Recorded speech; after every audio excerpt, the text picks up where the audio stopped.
आज हम लोग चर्चा करेंगे राज्यसभा के बारे में। किसके बारे में?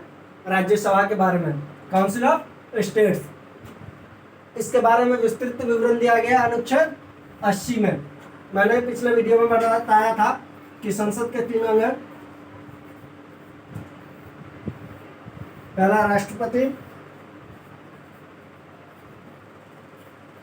दूसरा राज्यसभा और तीसरा लोकसभा। तो हम लोग आज चर्चा करेंगे राज्यसभा के बारे में। किसके बारे में? राज्यसभा के बारे में। ठीक है, कि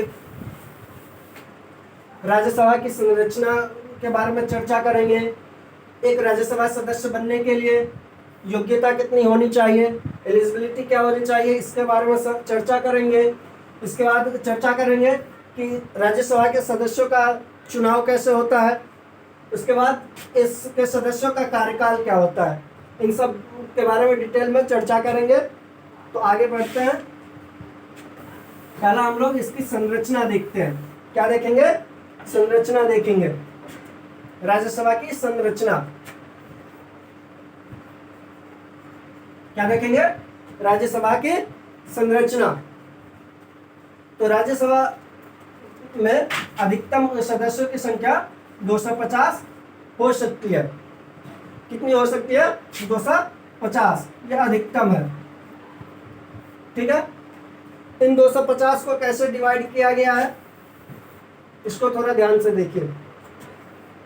ये 238 सदस्य जो है वो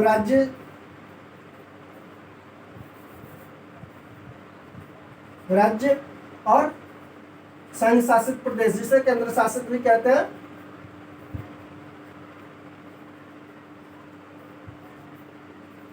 केंद्र शासित प्रदेश से आएंगे। ठीक है, 238 और 12 सदस्य जो है वो राष्ट्रपति द्वारा मनोनीत किए जाते हैं। ये ऐसे सदस्य होते हैं जो अपने क्षेत्र में विशेष ज्ञान या अनुभव प्राप्त कर चुके हो, जैसे साहित्य के क्षेत्र में, खेल के क्षेत्र में, सहकारिता के क्षेत्र में, जिसे विशेष ज्ञान या अनुभव हो, वैसे व्यक्ति को राष्ट्रपति 12 सदस्य को मनोनीत करते हैं। ठीक है, लेकिन वर्तमान में क्या है? तो वर्तमान में राज्यसभा में 245 सदस्य हैं। कितने हैं? 245। 250 अधिकतम हो सकते हैं, लेकिन अभी कितना है? 245। इसमें से 233 सदस्य राज्य और केंद्र शासित प्रदेश से चुन के आते हैं और 12 सदस्य राष्ट्रपति द्वारा मनोनीत किए जाते हैं। ठीक है, अब बात करते हैं कि जैसे मैंने बताया था कि लोकसभा लोगों का प्रतिनिधित्व करता है, ठीक उसी प्रकार राज्यसभा किसका प्रतिनिधित्व करता है? राज्यों का। राज्यसभा किसका प्रतिनिधित्व करता है? राज्यों का करता है। अच्छा, एक बात है कि क्या राज्यसभा सिर्फ राज्यों का प्रतिनिधित्व करता है अथवा राज्य के अलावा केंद्र शासित प्रदेशों का भी प्रतिनिधित्व करता है? तो इसका जवाब है कि हाँ, केंद्र शासित प्रदेशों का भी प्रतिनिधित्व करता है। जैसे कि दिल्ली और पुदुचेरी, ये 2 ऐसे केंद्र शासित प्रदेश हैं जहाँ विधानसभा है। मतलब यहाँ सीएम बनते हैं। ठीक है, तो राज्यसभा का सदस्य वहीं से चुन के आ सकता है जहाँ विधानसभा हो। ठीक है, तो क्योंकि इसका जो चुनाव होता है वो विधानसभा के सदस्य इसका चुनाव करते हैं। ये अप्रत्यक्ष रूप से इसका चुनाव होता है, प्रत्यक्ष रूप से नहीं होता है। आगे बात करेंगे निर्वाचन में। अब इसके बारे में योग्यता देखते हैं कि एक राज्यसभा सदस्य बनने के लिए योग्यता कितनी होनी चाहिए। ठीक है, बात करते हैं योग्यता के बारे में। तो पहला है कि भारत का नागरिक हो,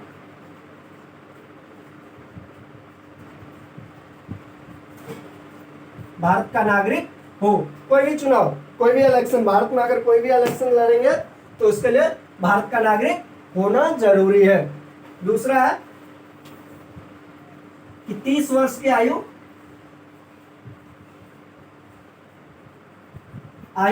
पूरा कर चुका हो, पूरा कर चुका हो। यहाँ पे थोड़ी सी कंफ्यूजन आती है और अधिकतर क्वेश्चन पूछे जाते हैं कि लोकसभा सदस्य बनने के लिए कितनी न्यूनतम आयु कितनी होनी चाहिए, राज्यसभा सदस्य बनने के लिए न्यूनतम आयु कितनी होनी चाहिए, राष्ट्रपति बनने के लिए न्यूनतम आयु कितनी होनी चाहिए, गवर्नर बनने के लिए न्यूनतम आयु कितनी होनी चाहिए, प्राइम मिनिस्टर बनने के लिए न्यूनतम आयु कितनी होनी चाहिए। तो मैं उसको क्लियर कर रहा हूँ यहाँ पे, ठीक है। जैसे कि मैंने बताया था कि संसद के तीन अंग बताया था, एक राष्ट्रपति,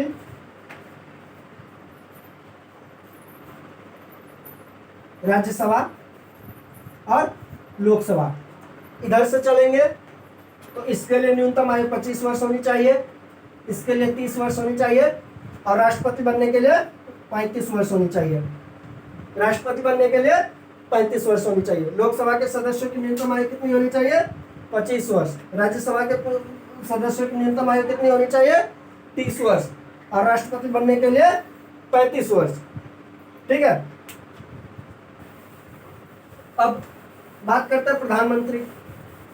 खैर प्रधानमंत्री का एक अलग सा वीडियो बनाऊंगा, लेकिन प्रधानमंत्री बनने के लिए लोकसभा या राज्यसभा में से किसी एक का सदस्य होना जरूरी होता है। अगर लोकसभा का सदस्य है तो पूछा जाता है कि न्यूनतम आयु कितनी होनी चाहिए, तो लोकसभा का सदस्य है वो भी बन सकता है, तो 25 वर्ष प्रधानमंत्री के लिए, ठीक है। तो दूसरा है कि 30 वर्ष की आयु पूरा कर चुका हो, ठीक है। तीसरा है कि दिवालिया या पागल न हो या मानसिक रूप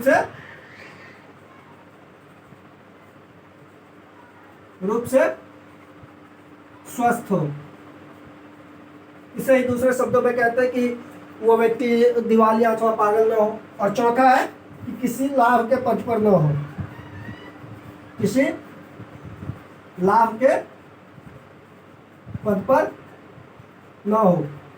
ध्यान रहे कि मंत्री और सांसद का पद लाभ का पद नहीं माना जाता। अगर मान के चलिए कि ये लोकसभा का सदस्य है, राज्यसभा का सदस्य है और लोकसभा के सदस्य के लिए चुनाव लड़ रहा हो, तो उस बीच वो पद छोड़ के तो नहीं आएगा ना।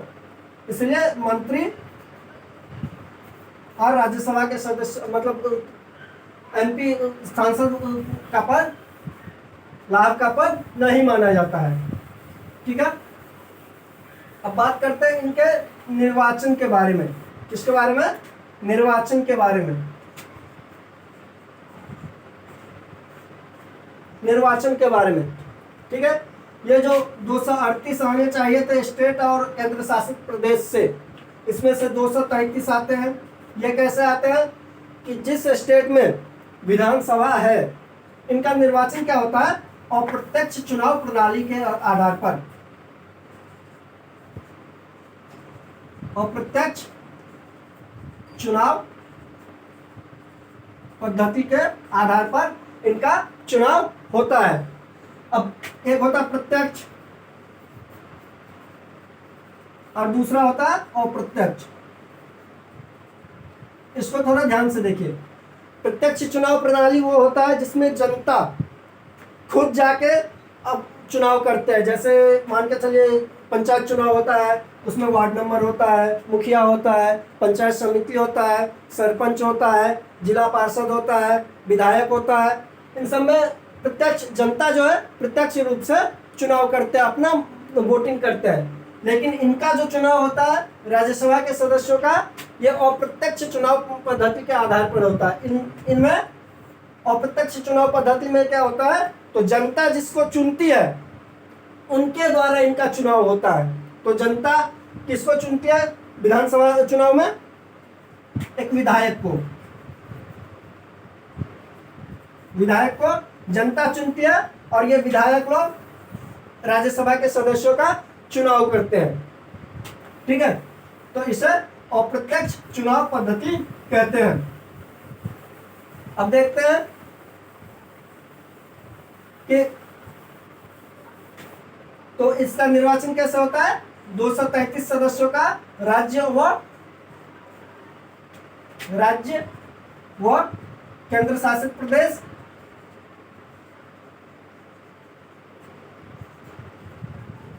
देश के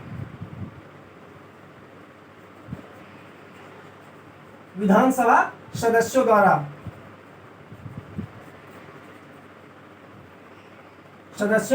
द्वारा और 12 सदस्य जो है राष्ट्रपति द्वारा मनोनीत किए जाते हैं। राष्ट्रपति द्वारा मनोनीत किए जाते हैं। क्या किया जाता है, राष्ट्रपति द्वारा मनोनीत किए जाते हैं। ठीक है, अब चलते हैं कार्यकाल के बारे में कि राज्यसभा के सदस्यों का कार्यकाल कितना होता है। ठीक है, तो हम इसको थोड़ा ध्यान से देखिएगा, ये थोड़ा कंफ्यूजन वाली लैंग्वेज है कि हम लोग जानते हैं कि जिसका कार्यकाल जितना होता है, जैसे एक विधायक का कार्यकाल 5 साल का होता है तो उसका इलेक्शन भी 5 साल पे होता है। एक मुखिया का कार्यकाल 5 साल का होता है तो उसका इलेक्शन भी 5 साल पे होता है। लेकिन इसमें ऐसा नहीं है, जैसे मान के चलिए प्रधानमंत्री का कार्यकाल 5 साल का होता है तो लोकसभा का चुनाव भी 5 साल पे ही होता है। लेकिन इसमें थोड़ा चुनाव जो है अलग तरीके से होता है। ठीक है, तो राज्यसभा के सदस्यों का कार्यकाल क्या होता है,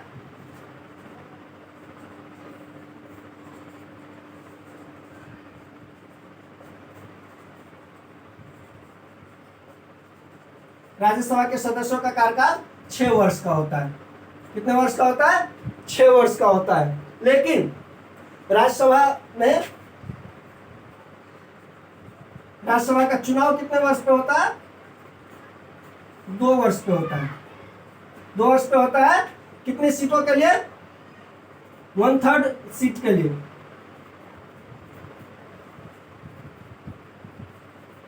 1/3 सीटों के लिए होता है। प्रति 2 वर्ष बाद राज्यसभा का चुनाव होता है। अब ये कैसे होता है, जबकि कार्यकाल 6 वर्ष का होता है और चुनाव प्रति 2 वर्ष बाद होता है, ये कैसे संभव है।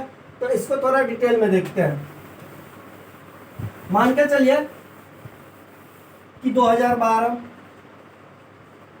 2014, 2016, 2018, 2020। अब मान के चलो टोटल सीट 99 है। ठीक है, तो 1/3 33 सदस्य का चुनाव 2012 में हुआ। फिर 2014 में 2 वर्ष बाद, चूंकि 2 वर्ष बाद चुनाव होता है तो 2014 में 33 सदस्यों का चुनाव हुआ। फिर 2 वर्ष बाद 2016 में 33 सदस्यों का चुनाव हुआ। टोटल मेंबर कितने हो गए, 99 हो गए। अब क्या होगा, अगले साल 2018 में चुनाव होगा। चूंकि प्रत्येक 2 वर्ष बाद चुनाव होता है तो यहाँ भी 2 वर्ष बाद होगा। अब 2 वर्ष बाद होगा, ये तो सेम मतलब सदस्य जितने होने चाहिए उतने हैं, तो चुनाव करके लाएंगे किसको, तो इसका कार्यकाल 6 वर्ष का होता है, बताया मैंने। अब देखिए 2012 में जिनका चुनाव हुआ था 33 सदस्यों का, वो 2018 में इनका कार्यकाल 6 वर्ष हो जाएंगे। मतलब ये सेवानिवृत्त हो जाएंगे, अपने पद से हट जाएंगे। और इसी 1/3 का चुनाव 2018 में होगा। अब देखिए 2014 से 18 तक 99 सदस्य हो गए। फिर 2020 में क्या होगा, तो जो 2014 में चुन करके गए हुए थे राज्यसभा में, वो सेवानिवृत्त हो जाएंगे और इसी 1/3 के लिए फिर 2020 में चुनाव होगा। फिर देखिए 99 हो गया। तो इसी प्रक्रिया से प्रति 2 वर्ष बाद 1/3 सीटों के लिए राज्यसभा का चुनाव होता है। अब सवाल उठता है कि क्या अगर मान के चलिए ऐसा भी हो, एटर्नम ऐसा भी हो सकता है कि किसी राज्यसभा के सदस्य ने अपने मर्जी से त्यागपत्र दे दिया हो या फिर उनकी मृत्यु हो गया हो तो उनका पद रिक्त हो जाएगा। नहीं, उनके लिए बीच बीच में भी चुनाव कराया जा सकता है। अगर कोई राज्यसभा सदस्य अपनी मर्जी से त्याग पत्र दे देते हैं सभापति को, तो वो सेवानिवृत्त व्यक्ति के लिए चुनाव हो सकता है। ठीक है, अब बात करते हैं कि राज्यसभा की पहली बैठक कब हुई थी। इससे पहले राज्यसभा का गठन कब किया गया था, यह हुआ था 3 अप्रैल 1952 को। ये राज्यसभा का गठन हुआ था 3 अप्रैल 1952 ईस्वी को। और इसकी पहली बैठक कब हुई थी, 13 मई 1952 ईस्वी को। ठीक है, अब एक और क्वेश्चन कि राज्यसभा का सभापति कौन होता है। राज्यसभा का सभापति कौन होता है, उपराष्ट्रपति। उपराष्ट्रपति राज्यसभा का सभापति होता है। यहां से क्वेश्चन आते हैं। यह क्वेश्चन इस तरीके से भी पूछा जा सकता है कि ऐसा कौन सा सदन है जिनके सभापति उनके सदन का सदस्य नहीं होता है। तो हम लोग जानते हैं कि लोकसभा जो है वो अपने सदन के व्यक्तियों को ही सभापति चुनते हैं। विधानसभा में भी वो भी अपने सदन के व्यक्ति को ही सभापति चुनते हैं। या फिर विधानमंडल ले लो, उसमें भी अपने सदस्यों में से ही सभापति चुनते हैं। लेकिन राज्यसभा का सभापति कौन होता है, उपराष्ट्रपति होता है। राज्यसभा का सभापति कौन होता है, उपराष्ट्रपति होता है। और इनकी सहायता के लिए एक उपसभापति की भी चुनाव किया जाता है। उपसभापति कौन होता है, इसके मेंबर होते हैं। उपसभापति राज्यसभा के सदस्यों का मेंबर होता है। ठीक है, अब उपराष्ट्रपति को जो वेतन मिलता है वो एज अ उपराष्ट्रपति नहीं मिलता है। ये राज्यसभा के सभापति के बतौर इनका सैलरी मिलता है।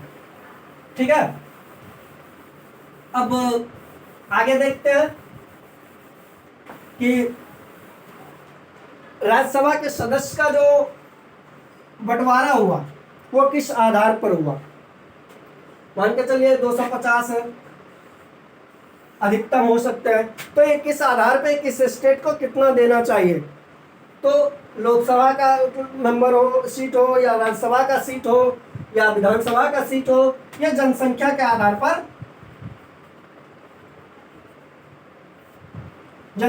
आधार पर डिवाइड किया गया है, ना कि क्षेत्रफल के आधार पर।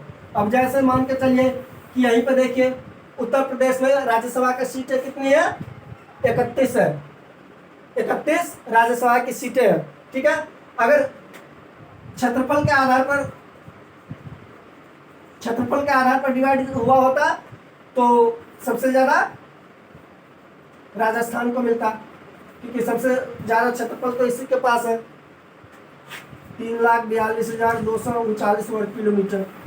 यूपी का कितना है, 2,45,228 वर्ग किलोमीटर। तो क्षेत्रफल के आधार पर डिवाइड नहीं किया गया है, डिवाइड किया गया है जनसंख्या के आधार पर। इसमें भी आपको कहीं ना कहीं कुछ ना कुछ जनसंख्या और सीटों के बंटवारे में कहीं ना कहीं अंतर देखने को मिलेगा। जैसा कि फॉर एग्जांपल आप यहाँ ही देख लीजिए, बिहार और पश्चिम बंगाल दोनों को बराबर सीटें हैं, लेकिन जनसंख्या में काफ़ी का अंतर है। तो ये इसलिए है क्योंकि ये 1971 की जनसंख्या के आधार पर सीटों का बंटवारा किया गया था। 1971 की जनसंख्या के आधार पर सीटों का बंटवारा किया गया था। लेकिन बाद में क्या हुआ, तो कुछ राज्य जनसंख्या में काफ़ी ग्रोथ करने लगे। जैसे बिहार में जनसंख्या काफ़ी ग्रोथ हुआ, इसकी वजह से जनसंख्या तो बिहार की ज़्यादा हो गई, लेकिन सीट वेस्ट बंगाल के बराबर ही है। यहीं देखिए आंध्र प्रदेश, मध्य प्रदेश, गुजरात, इन तीनों की सीटें बराबर है। अगर 2011 की जनसंख्या के आधार पर करें तो इनकी सीटें काफ़ी अलग हो जाएंगी, लेकिन यह तो 1971 की जनसंख्या के आधार पर डिवाइड किया गया है। ठीक है, अब देखिए इस चार्ट को थोड़ा ध्यान से देखिए। उत्तर प्रदेश में 31 लोकसभा सीटें हैं, महाराष्ट्र में 19 है, तमिलनाडु में 18 है, बिहार और पश्चिम बंगाल में 16 है, कर्नाटक में 12 है, आंध्र प्रदेश, मध्य प्रदेश और गुजरात में 11 सीटें हैं, उड़ीसा और राजस्थान में 10 सीटें हैं, केरल में 9 सीटें हैं, पंजाब, असम और तेलंगाना में 7 सीटें हैं राज्यसभा के, झारखंड में 6 सीटें हैं, हरियाणा और छत्तीसगढ़ में 5 सीटें हैं, जम्मू कश्मीर में 4 सीटें हैं, ये हिमाचल प्रदेश और उत्तराखंड में 3 सीटें हैं। ठीक है, और इसके अलावा जितने भी स्टेट बच जाते हैं, जैसे कि मुझे दिख रहा है नागालैंड, मिजोरम,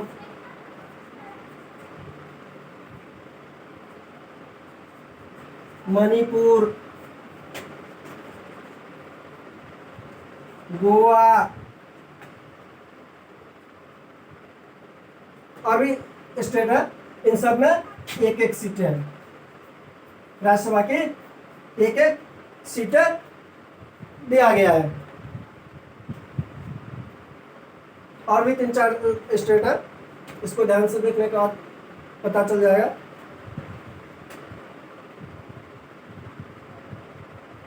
जो भी हो देख, बाकी जितने इसके अलावा जितने भी स्टेट है उनमें 1 सीटें राज्यसभा का मिला है, क्योंकि इनकी जनसंख्या अभी काफी कम है। ठीक है, और 2 ऐसे केंद्र शासित प्रदेश है जिनमें विधानसभा सीटें हैं, एक है दिल्ली, इसमें 7 सीटें हैं विधानसभा के, सॉरी राज्यसभा के 7 सीटें हैं, और दूसरा है पुदुचेरी, इसमें 1 सीट है। पुदुचेरी में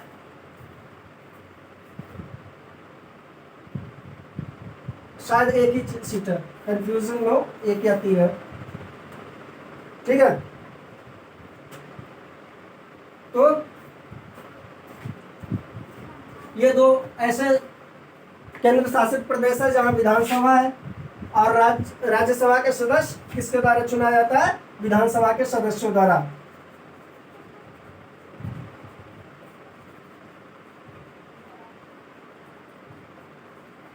विधानसभा के सदस्यों द्वारा राज्यसभा के सदस्य चुने जाते हैं।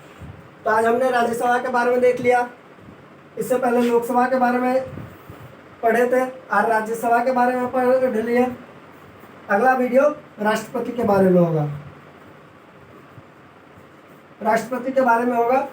ठीक है, उसको ध्यान से देखने के बाद आपको संसद के बारे में जितने भी क्वेश्चन आते हैं उन सारे क्वेश्चंस का आंसर आपको मालूम चल जाएगा। ठीक है, अब ध्यान देने योग्य बातें हैं कि 2 क्वेश्चन कॉमन आते हैं, इसको ध्यान देना है कि राज्यसभा के सदस्यों का कार्यकाल कितना होता है?